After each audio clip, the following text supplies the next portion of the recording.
Life के दो सबसे बड़े सवाल, वही अंदाज थोड़ा और। यार, लाइफ में घंटों सोचते हैं, दोस्तों से डिस्कस करते हैं, गूगल पे सर्च मारते हैं। बस दो ही तो असली मुद्दे हैं जिनके पीछे सब पागल है। एक तो है भाई, पैसा कैसे कमाए, इतना कि जेब गरम रहे, टेंशन ना हो और थोड़ी ऐश भी हो। और दूसरा, शायद इससे भी बड़ा सवाल, खुश कैसे रहें, असली वाली अंदर वाली खुशी, वो वाली शांति जो शॉपिंग करके या पार्टी करके नहीं मिलती। हम सब इसकी रेस में लगे हैं, कोई डिग्री के पीछे, कोई प्रमोशन के पीछे, कोई परफेक्ट पार्टनर के पीछे, तो कोई मेडिटेशन कैंप में। पर क्या कोई सीधा साधा नो नॉनसेंस फॉर्मूला है? अगर आपके मन में भी ये सुनामी उठती रहती है, तो नवल रविकांत, एक बंदा जो दोनों गेम जीत चुका है, उसके पास कुछ ऐसे आइडियाज है जो शायद आपकी लाइफ की जीपीएस बन जाए। ये book the almanack of Naval Ravikant उसी के ब्रेन से निकले हीरे मोती है। रेडी हो लाइफ के कुछ असली चीट कोड्स जानने के लिए? चलो फिर शुरू करते हैं इस ज्ञान के एडवेंचर को। पार्ट 2, नवल है कौन और ये बुक एल्मनैक का मतलब क्या। तो सबसे पहले, ये नवल रविकांत है कौन? कोई इन्फ्लुएंसर टाइप नहीं जो बस मोटिवेशनल कोट्स चिपकाता रहता है। ये बंदा असली डील है, सिलिकॉन वैली का बड़ा नाम, एंजल लिस्ट का को-फाउंडर, मतलब टेक्नोलॉजी और बिजनेस की दुनिया का प्लेयर। ढेर सारी सक्सेसफुल कंपनीज में इन्वेस्ट किया है और खुद भी बिजनेस बनाए हैं। को जब ये वेल्थ की बात करता है तो इसने खुद बनाई है, और जब हैप्पीनेस की बात करता है तो वो उसकी लाइफ फिलॉसफी का हिस्सा है, कोई हवाई बात नहीं। और ये बुक एल्मनैक, ये बेसिकली एक कलेक्शन है, जैसे पुराने जमाने में पंचांग या अल्मनैक होते थे ना, जिसमें काम की बातें, टिप्स, विजडम होती थी। वैसे ही एरिक जॉर्गनसन ने नवल के सारे ट्वीट्स, इंटरव्यूज, ब्लॉग पोस्ट को इकट्ठा करके एक जगह रख दिया है। इसमें कोई फिक्स स्टोरी नहीं, बल्कि लाइफ के अलग अलग एस्पेक्ट्स पे नवल के पावरफुल थॉट्स हैं, सीधे, सिंपल पर बहुत गहरे। पार्ट 3, पैसे से प्यार नहीं, वेल्थ से इश्क करो। हम सब पैसा पैसा करते हैं, लेकिन नवल कहता है असली गोल पैसा, मनी नहीं, वेल्थ, संपत्ति होना चाहिए। फर्क क्या है? मनी तो बस एक टूल है, एक नंबर है अकाउंट में जो आता जाता रहता है, जिससे हम चीजें खरीदते हैं। असली वेल्थ वो एसेट्स है, वो चीजें हैं जो आपके लिए तब भी कमा रही है जब आप सो रहे हो या गोवा में छुट्टी मना रहे हो। जैसे आपका अपना बिजनेस जो सिस्टम पे चल रहा है, आपके स्टॉक्स या म्यूचुअल फंड्स जो ग्रो कर रहे हैं, आपकी प्रॉपर्टी जिसका रेंट आ रहा है, या आपका कोई ऑनलाइन कोर्स जो लोग खरीद रहे हैं। ये है असली फाइनेंशियल फ्रीडम की चाबी। वेल्थ आपको टाइम की आजादी देती है, जबकि सिर्फ पैसा कमाने के लिए आपको अपना टाइम बेचना पड़ता है। 9 से 5 जॉब इसका सबसे बड़ा एग्जाम्पल है। नवल कहता है, सीक वेल्थ नॉट मनी और स्टेटस। पैसा और स्टेटस तो वेल्थ के साइड इफेक्ट्स हो सकते हैं, पर असली गोल वेल्थ ही होना चाहिए। पार्ट 4, स्टेटस का खेल, एक मीठा जहर। नवल एक और चीज पे बहुत जोर देता है, स्टेटस गेन से बचो। ये वो सोशल रैंकिंग वाला खेल है जो हम बचपन से खेलते आ रहे हैं। किसके पास बेटर फोन है, इसकी गाड़ी बड़ी है, किसका घर ज्यादा फैंसी है, कौन ज्यादा इंपॉर्टेंट पोजीशन पे है। ये एक जीरो सम गेम है, मतलब अगर एक जीतेगा तो दूसरा हारेगा, और इसमें स्ट्रेस बहुत है। नवल कहता है, status is your place in the social hierarchy. हम इसीलिए महंगी चीजें खरीदते हैं ताकि दूसरों को नीचा दिखा सके या उनसे वैलिडेशन ले सके, लेकिन ये खुशी टेम्पररी होती है और इसका कोई एंड नहीं। असली वेल्थ क्रिएशन एक पॉजिटिव सम गेम है। आप कुछ नया बनाते हो, वैल्यू क्रिएट करते हो, जिससे सबका फायदा हो सकता है। स्टीव जॉब्स ने आईफोन बनाया, उसने वेल्थ क्रिएट की, और हम सबको भी एक वैल्यूएबल टूल मिला। तो फोकस वेल्थ क्रिएशन पे रखो, ना कि दूसरों से आगे निकलने की रेस में। स्टेटस गेम खेलने वाले लोग हमेशा टेंशन में रहते हैं। पार्ट 5, टाइम बेचकर अमीर नहीं बनोगे, लेवरेज का जादू। ये नवल की सबसे इंपॉर्टेंट सीख में से एक है। अगर आप सिर्फ अपना टाइम बेच रहे हो, घंटे के हिसाब से या सैलरी पे, तो आप कभी ट्रूली वेल्थी नहीं बन सकते। क्यों? क्योंकि दिन में घंटे लिमिटेड है, सिर्फ 24, और आपकी एनर्जी भी लिमिटेड है। आप कितना भी मेहनत कर लो, एक लिमिट के बाद और पैसा नहीं कमा सकते। अमीर बनने के लिए आपको चाहिए लेवरेज। लेवरेज का मतलब है अपने एफर्ट को मल्टीप्लाई करने का तरीका, ताकि आपके काम का इम्पैक्ट आपके टाइम से कहीं ज्यादा हो। पुराने जमाने में 2 तरह के लेवरेज थे। लेबर, दूसरे लोग आपके लिए काम करें, जैसे फैक्ट्री वर्कर्स, एम्प्लॉइज। इसके लिए लीडरशिप स्किल्स चाहिए। कैपिटल, पैसा आपके लिए और पैसा कमाए, जैसे इन्वेस्टिंग, लेंडिंग। इसके लिए पैसा और फाइनेंशियल नॉलेज चाहिए। ये दोनों लेवरेज परमिशन है, मतलब आपको किसी और की परमिशन, एम्प्लॉइज हायर करना, पैसा रेज करना चाहिए। पार्ट 6, नया जमाना, नया लेवरेज, कोड और मीडिया। लेकिन नवल कहता है अब हमारे पास 2 नए सुपर पावरफुल लेवरेज हैं जो परमिशनलेस है, मतलब कोई भी इनका इस्तेमाल कर सकता है बिना किसी से पूछे। अगर आप कोड लिखना जानते हो तो आप एक सॉफ्टवेयर, एक ऐप या एक वेबसाइट बना सकते हो जो लाखों करोड़ों लोगों के काम आ सकती है। एक बार बन गया तो उसकी कॉपी बनाने में ऑलमोस्ट 0 कॉस्ट लगती है। एक बंदा भी पूरी दुनिया के लिए प्रोडक्ट बना सकता है। मीडिया कंटेंट, अगर आप अच्छा लिख सकते हो, बोल सकते हो, वीडियो बना सकते हो, तो आप content, blog, podcast, YouTube channel, social media create कर सकते हो। एक बार कंटेंट बन गया तो उसे भी लाखों लोग कंज्यूम कर सकते हैं बिना आपके एक्स्ट्रा एफर्ट के। आप सो रहे हो और लोग आपका वीडियो देख रहे हैं या ब्लॉग पढ़ रहे हैं। ये दोनों लेवरेज इंटरनेट की वजह से पॉसिबल हुए हैं और इनमें स्केल करने की अनलिमिटेड पोटेंशियल है। ये आपको टाइम बेचने के ट्रैप से निकाल सकते हैं। पार्ट 7, वो स्पेसिफिक नॉलेज क्या चीज है। सोसाइटी को इसकी जरूरत होती है, पर इसको आसानी से आउटसोर्स या ऑटोमेट नहीं किया जा सकता। जब आप अपनी स्पेसिफिक नॉलेज को लेवरेज, कोड या मीडिया के साथ जोड़ देते हो तो आप वेल्थ क्रिएट करने की मशीन बन जाते हो। एग्जाम्पल, एक बंदा जिसे कुकिंग का पैशन, स्पेसिफिक नॉलेज है, वो यूट्यूब चैनल, मीडिया लेवरेज शुरू करके लाखों कमा सकता है। पार्ट 8, अकाउंटेबिलिटी, रिस्क लिया तो इश्क किया। तीसरा पिलर वेल्थ क्रिएशन का है अकाउंटेबिलिटी। इसका मतलब है जिम्मेदारी लेना, रिस्क लेना, अपने नाम पे काम करना। जॉब में आपकी लिमिटेड अकाउंटेबिलिटी होती है, इसलिए रिवॉर्ड भी लिमिटेड होता है। असली वेल्थ तब बनती है जब आप फ्रंट पे आते हो, अपना बिजनेस शुरू करते हो, इक्विटी लेते हो। इसमें रिस्क है, अगर फेल हुए तो नुकसान आपका, लेकिन अगर सक्सेस मिली तो रिवॉर्ड भी सबसे ज्यादा आपका। नवल कहता है take accountability for your actions, outcomes and reward and risks.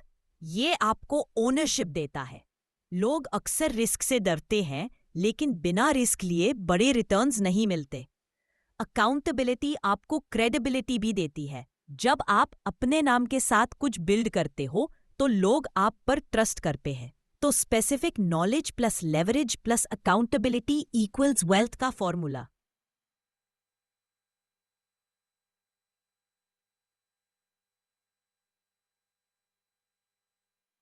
इस एक आंधे कुछ हार्म करेगा? जरूरी नहीं। पार्ट 9, लॉन्ग टर्म खेलना सीखो, कंपाउंडिंग का कमाल। नवल बार बार कहता है play long term games with long term people. Life में और वेल्थ क्रिएशन में सबसे बड़े रिजल्ट्स कंपाउंडिंग से आते हैं।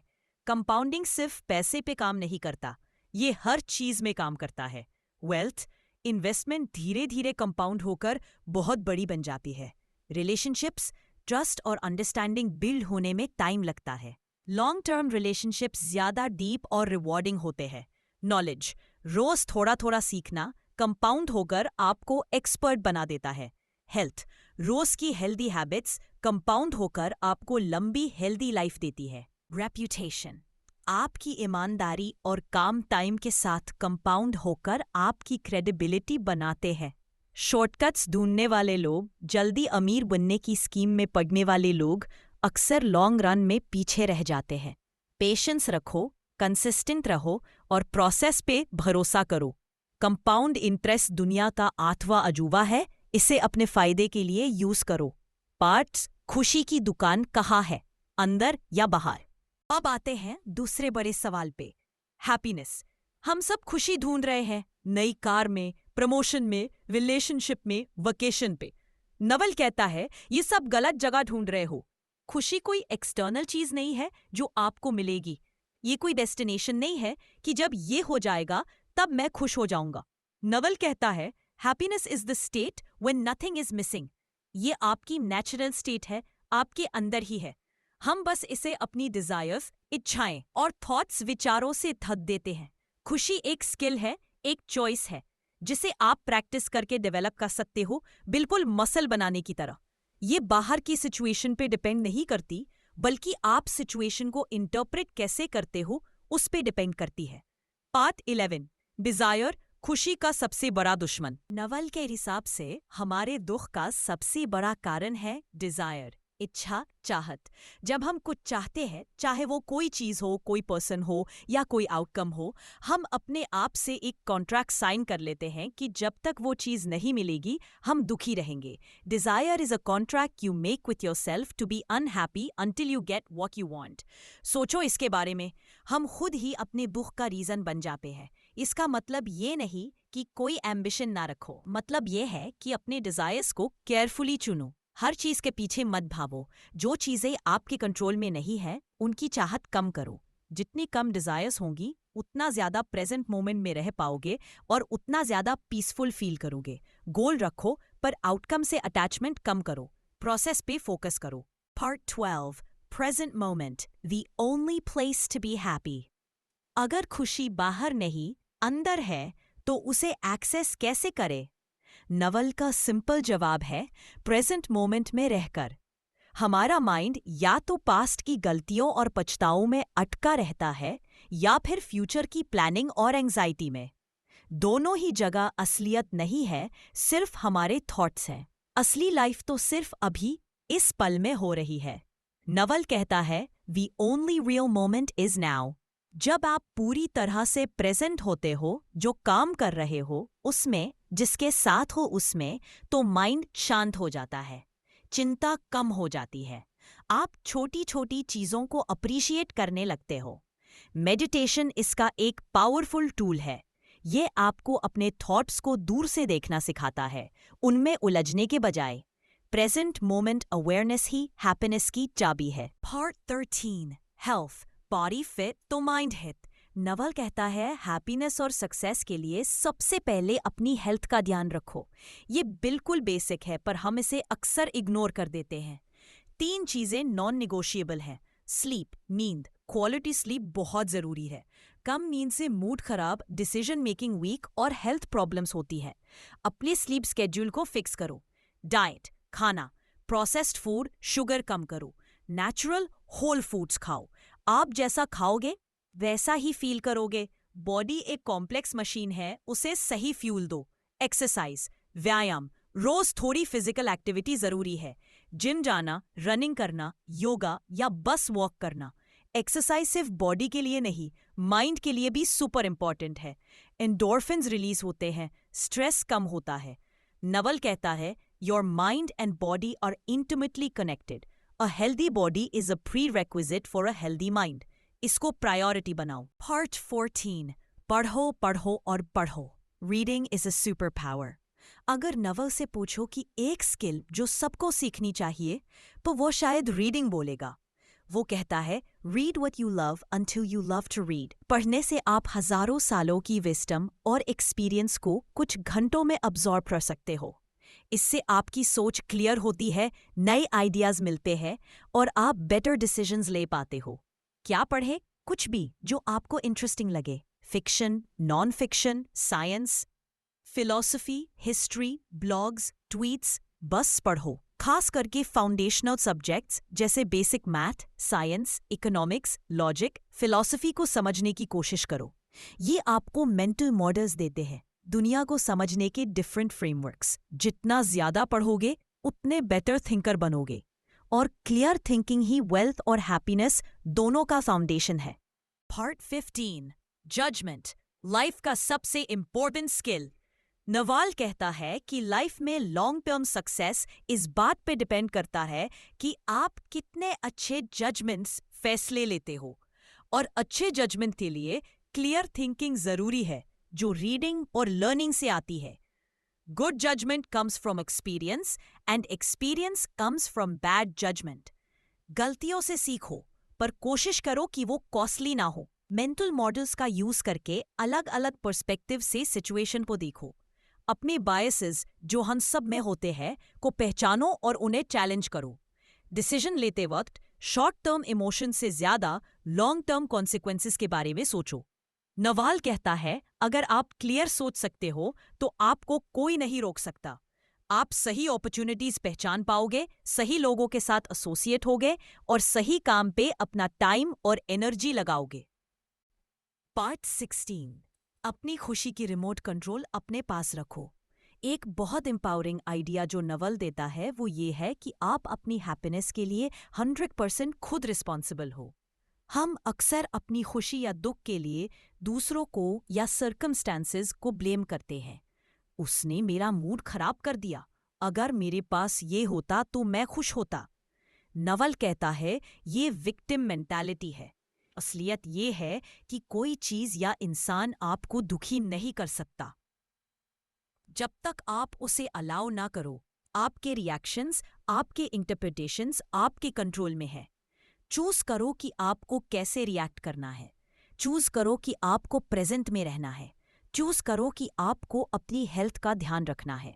चूज करो कि आपको अपनी डिजायर्स को मैनेज करना है।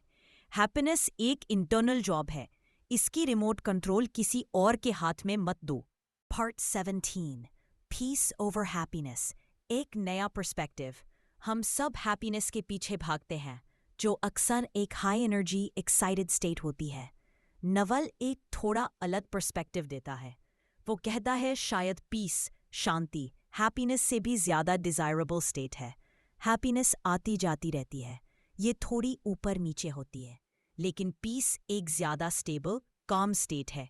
ये वो फीलिंग है जब आपका माइंड रेस नहीं कर रहा होता, जब आप कॉन्टेंट होते हो, जब कोई अंदरूनी कॉन्फ्लिक्ट नहीं होता। नवल कहता है peace is happiness at rest and happiness is peace in motion. शायद हमें हैप्पीनेस के बजाय पीस को अपना डिफ़ॉल्ट गोल बनाना चाहिए। जब आप पीसफुल होते हो तो आप नेचुरली हैप्पी मोमेंट्स को ज़्यादा एंजॉय कर पाते हो, बिना उन पे क्लिंग किए। Aim for peace of mind. Part 18, work को प्ले कैसे बनाएं। हम अक्सर काम और खेल प्ले को अलग अलग देखते हैं। वर्क मतलब मजबूरी, स्ट्रेस, पैसा कमाना। प्ले मतलब फन, एंजॉयमेंट, रिलैक्सेशन। नवल कहता है कोशिश करो कि आपका काम ही आपका खेल बन जाए। ऐसा काम ढूंढो जो आपको नेचुरली इंटरेस्टिंग लगता हो, जिसे आप तब भी करो जब आपको उसके पैसे ना मिल रहे हों, यानी आपकी स्पेसिफिक नॉलेज से रिलेटेड। जब आप अपने काम को एंजॉय करते हो तो वो काम नहीं लगता, आप उसमें एफर्टलेसली अच्छे हो जाते हो। ये रिटायर होने का बेस्ट तरीका है। रिटायर होने का मतलब काम बंद करना नहीं, बल्कि वो काम करना बंद करना जो आप करना नहीं चाहते। ऐसा काम ढूंढो जिसमें आपको लगे कि आप खेल रहे हो, पर दुनिया उसे काम समझ रही हो। ये पॉसिबल है अगर आप अपनी क्यूरियोसिटी को फॉलो करो। पार्ट 19, फाइनल थॉट्स, लाइफ के सूत्र आपके हाथ में। तो बॉस, इस पूरी रामकथा यानी द ऑल्मनैक ऑफ नवल रविकांत का सार, समरी, ये है कि एक फुलफिलिंग लाइफ जिसमें वेल्थ भी हो और पीस भी पॉसिबल है, पर इसके लिए आपको फंडामेंटली अलग तरीके से सोचना होगा। वेल्थ के लिए टाइम बेचना बंद करो, स्पेसिफिक नॉलेज बिल्ड करो, लेवरेज कोड मीडिया का इस्तेमाल करो, अकाउंटेबिलिटी लो और लॉन्ग टर्म गेम खेलो। स्टेटस के पीछे मत भागो। हैप्पीनेस पीस के लिए समझो कि ये अंदर की चीज है, एक स्किल है। डिजायर कम करो, प्रेजेंट मोमेंट में जीना सीखो, हेल्थ को प्रायोरिटी दो, अपने थॉट्स को ऑब्जर्व करो और अपनी खुशी की जिम्मेदारी खुद लो। लर्निंग, हमेशा सीखते रहो, खूब पढ़ो, मेंटल मॉडल समझो, ताकि आप क्लियर सोच सको और अच्छे डिसीजंस ले सको। ये किताब आपको कोई मैजिक फॉर्मूला नहीं देती, बल्कि लाइफ के टाइमलेस प्रिंसिपल्स देती है। इन्हें पढ़ो, इन पे मेडिटेट करो और जो आपको सही लगे उसे अपनी लाइफ में एक्सपेरिमेंट करके देखो। हो सकता है ये आपकी लाइफ का टर्निंग पॉइंट साबित हो। तो उठाओ किताब या समरी दोबारा पढ़ो और लग जाओ काम पे। Good luck.